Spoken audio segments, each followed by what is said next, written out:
Here's a piece of commercial intelligence that most vendors in Indonesia's upstream sector learned too late.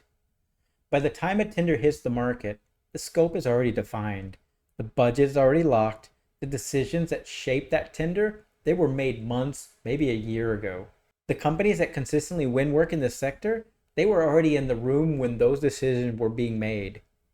Today, we're going to talk about the process that drives all of it, the work program and budget.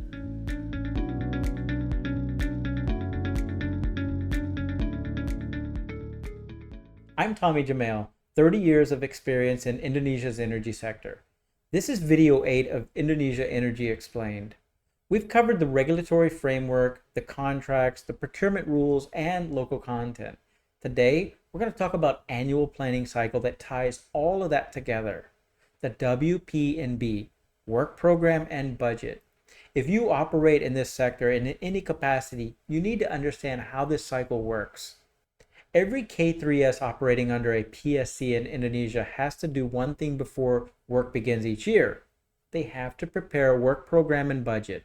The WP&B gets submitted to SKK Migas for review and approval. Think of it as the K3S annual business plan for their upstream operations. What are we going to be doing this year? How much are we going to be spending and doing it? Exploration activities, drilling programs, field development, production targets, maintenance, all of it's got to go into that WP&B. But this isn't an internal document that stays inside your company. It goes to SKK Migas, and SKK Migas reviews it, engages on it, and has to approve it before the K3S can proceed.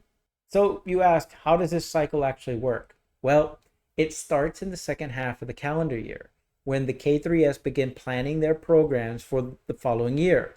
That can include engineering teams, subsurface teams, operation teams, commercial teams, all of them contributing to what goes into the WP&B.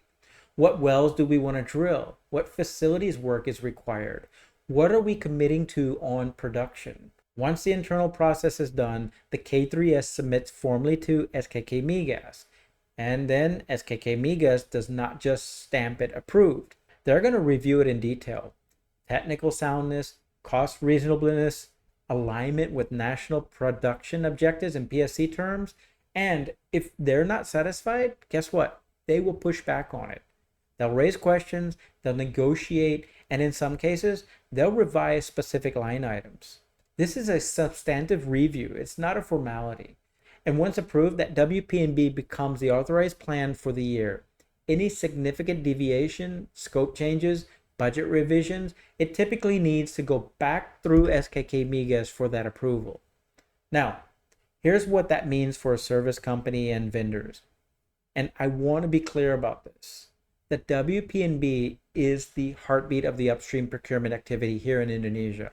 When a K3S gets their WP&B approved, that approval right there unlocks the budget. Drilling programs, engineering studies, maintenance contracts, inspection services, all of it flows from that approved document. Which means if you're only engaging with the K3S when the tender comes out, you're already behind. By then, the budget has already been approved. That scope is already set. The decisions that shape that tender happened months ago during the planning phase. The companies that are winning consistently in this market are the ones having technical conversations with the K3S during that planning phase.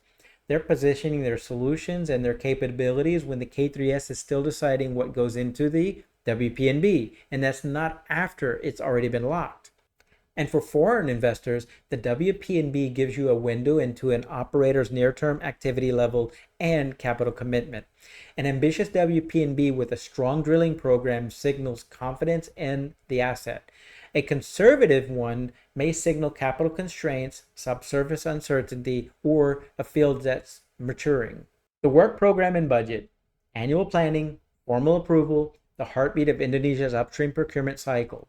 Prepared by the K3S, reviewed and approved by SKK Migas, and the document everything else flows from.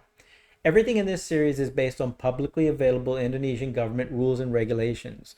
This is not legal advice, it's not tax advice, nor is it investment advice. If this was useful, do me a favor and hit the like button. Do subscribe and stay with me. If you have any other further inquiries, you can also email me at tommy@jamail.id, jamail.id. Next up, we cross over to the other side of the value chain, BPH Migas, the downstream regulator. We spent a lot of time here in the upstream world. Now it's time to see how the other half works. See you there, and again, thank you for watching.